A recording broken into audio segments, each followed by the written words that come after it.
Hey everyone! Today I want to take you through my journey into freelance, where I was doing video editing on Fiverr. I will share how I got started, how I found success, how much I've made, why I stepped away from it, and why I want to go back. My first exposure to video editing and freelance in general came from an old project.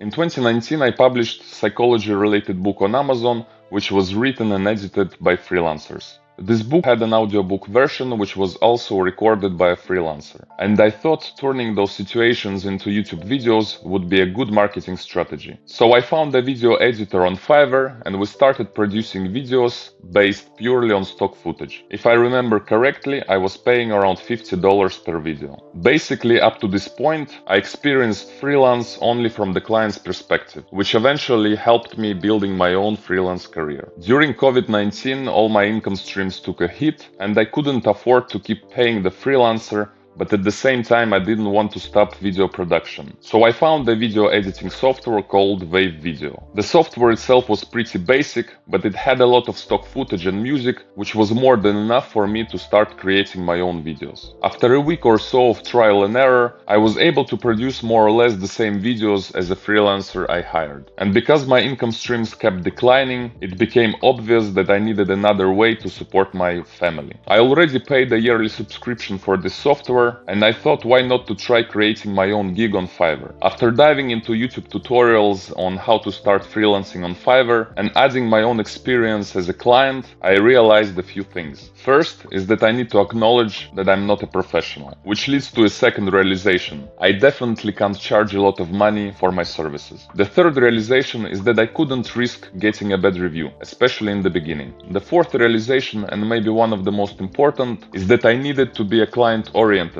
Because when I was hiring people myself, it often felt like they don't care about me or about my project. Based on those factors, I decided that I would charge $5 for any length of the video, and I would charge my clients only if and when they are 100% happy with the result, which meant that I would do all the work even before the order is placed. The idea was that this approach would help me stand out from the competition, I wouldn't risk getting a bad review from the videos I couldn't pull off, and at the same time, I could protect clients from spending money on something they don't like. To my surprise, clients came pretty quickly, and the most important, organically. I still remember the thrill of receiving that first order notification. It was a small gig, but it meant the world to me, because it was proof that this strategy was working. Obviously, many people were drawn to the idea that they wouldn't have to pay up front. And sure, some clients weren't happy with the results, but at the same time, they didn't have to pay for it.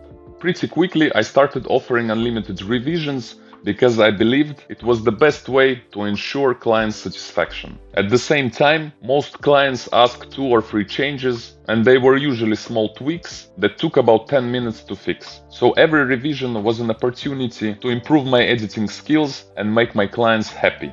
This approach worked. People really appreciated the effort I put into video creation and revisions, and they left great reviews because they felt I genuinely cared about their project. Then came a turning point. As my reviews piled up, more and more clients started to reach out. And eventually, I had too many orders to handle. It was clear that I needed to adjust my pricing. So I increased my prices each time when I reached this too busy point, and the amazing thing was, the clients kept coming. Not only did I attract better paying clients, but the projects became more interesting and I could focus on delivering high quality work without feeling overwhelmed. Everything went pretty good until the end of 2023, when all my income streams suddenly plummeted again, including freelance. Clients suddenly just stopped coming.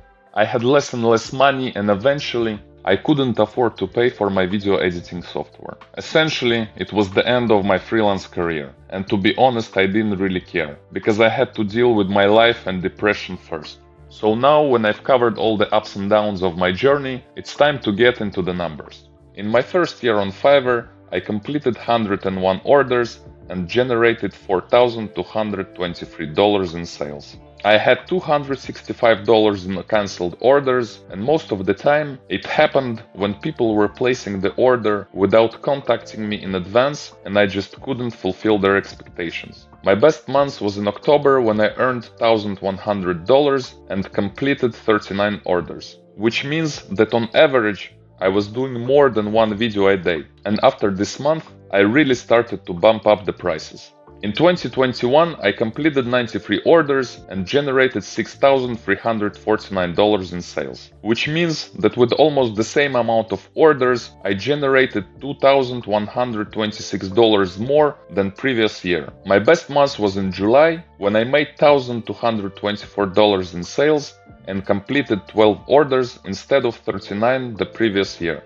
2022 started pretty well, but with the start of the Ukrainian invasion in February, everything started to decline. The same happened with all of my other income streams. If you're interested, you can check my previous videos. Anyway, this year I completed 41 orders and generated $1,929 in sales. It was a huge decline compared to the previous year, but it was still something.